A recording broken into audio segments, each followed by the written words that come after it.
You know, deep in the heart of East Asia, tucked between two modern-day giants, there's a nation that's really defined by its silence, by its vast, empty landscapes. It's a place where history isn't just in books, it feels like it's carried on the wind across an endless steppe.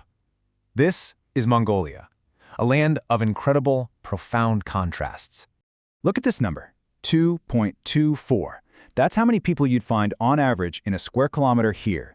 It makes Mongolia the most sparsely populated sovereign country on the entire planet. Now that's not just some random statistic, it's the one truth that shapes everything from their culture to their destiny. In Mongolia, space itself is the main character. And this overwhelming sense of space, it's shaped more than just daily life. It's shaped entire ideologies. Back in the 20th century, a Comintern leader actually said, "People of Mongolia are not important. The land is important." I mean, what a chillingly practical thing to say. But it captures this harsh reality. Here, the sheer scale of the landscape has always seemed to dwarf the human drama playing out on it. But here's the thing about this vast emptiness. It isn't really empty at all. It's a land of echoes. If you just stand still and listen, you could almost hear the thundering hooves of an empire that once changed the entire world. So how does a place that seems so void of people hold a legacy that is just so massive? Well, to even begin to understand Mongolia, you have to understand its geography. We're talking about a nation that's bigger than Peru, completely landlocked on this massive plateau. But its size is almost a distraction from the real story.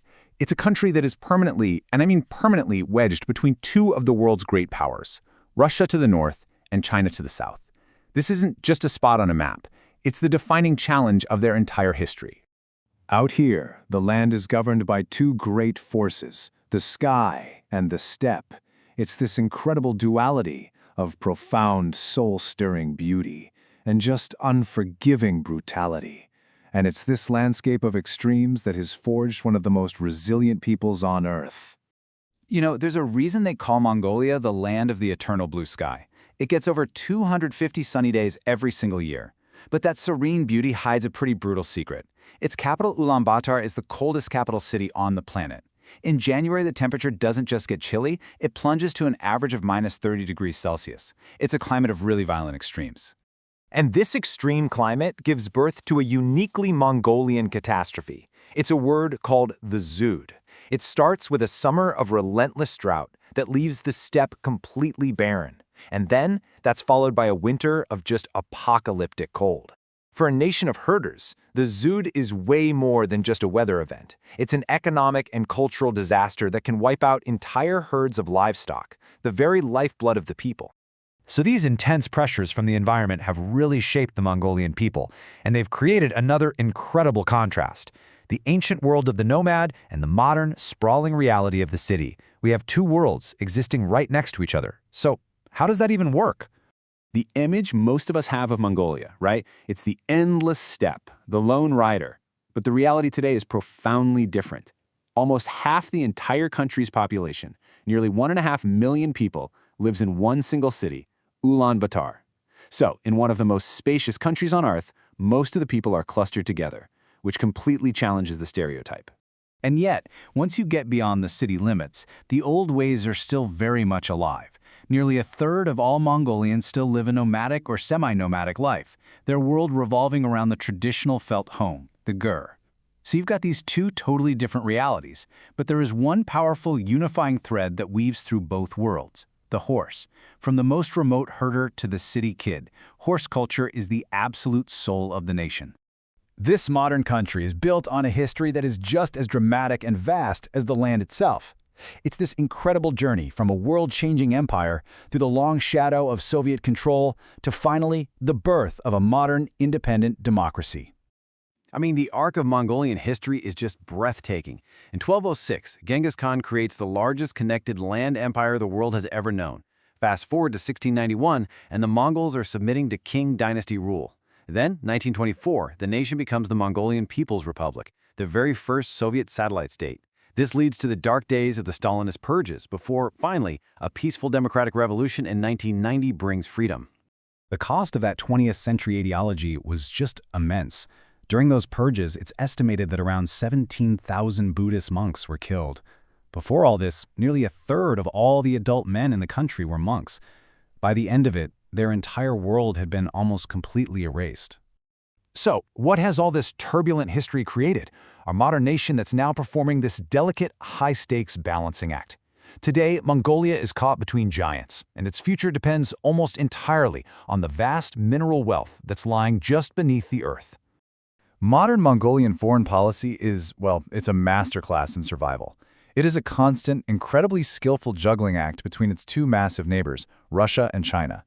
To try and keep its independence, it pursues what it calls a third neighbor policy, building strong diplomatic and economic ties with other powers like the US, Japan, and South Korea. But diplomacy can only get you so far when you're up against a stark economic reality like this. A staggering 78% of all Mongolian exports go to one single place, China. That overwhelming economic dependence gives its southern neighbor immense leverage, and it shapes almost every big decision the government in Ulaanbaatar makes. And that export economy is really fueled by one thing: minerals. Over 80% of the nation's exports are literally pulled from the ground, huge deposits of copper, coal, and gold. These massive projects, like the Oyu Tolgil copper mine, drive all the growth, but they also chain the entire economy to the wild swings of global commodity prices. And yet, despite all these incredible external pressures, the brutal climate, the geopolitical chess game, the volatile economy, something essential remains, something that you just can't mine or trade, and that is the unbroken spirit of the Mongolian people. And the absolute best expression of this spirit is found in the Naadam Festival. It's held every summer, and it's just this vibrant, nationwide celebration of Mongolian independence and culture. It's all embodied by 3 thrilling, traditional sports that have been practiced for centuries. So at the heart of Naadam, you have the 3 manly games. First, there's the raw power of Mongolian wrestling. That's the main event. Then you have the thunder of hoofs in these incredible long-distance horse races across the open steppe, a true test of endurance for both animal and rider.